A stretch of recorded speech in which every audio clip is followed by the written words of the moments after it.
在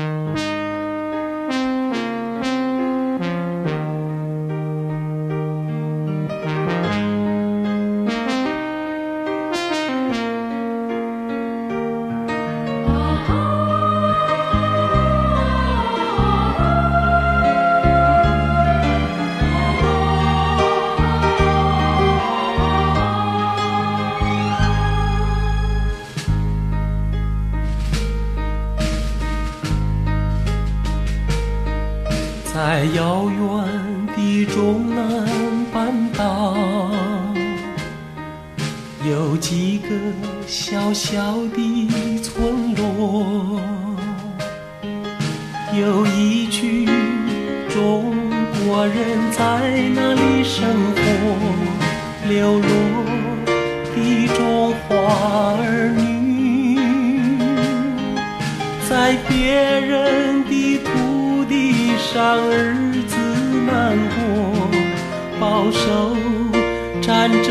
的折磨。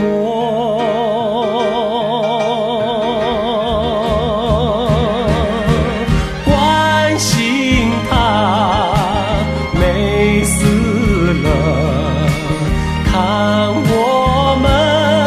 该做些什么，帮助他没死了，看我们能做些什么。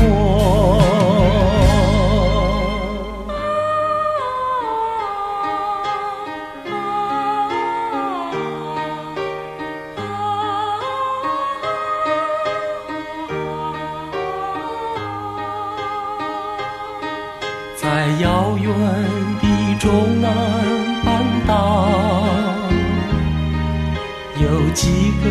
小小的村落，有一群中国人在那里生活，流落的中华儿女，在别人的土地上日子难过，饱受战争的折磨。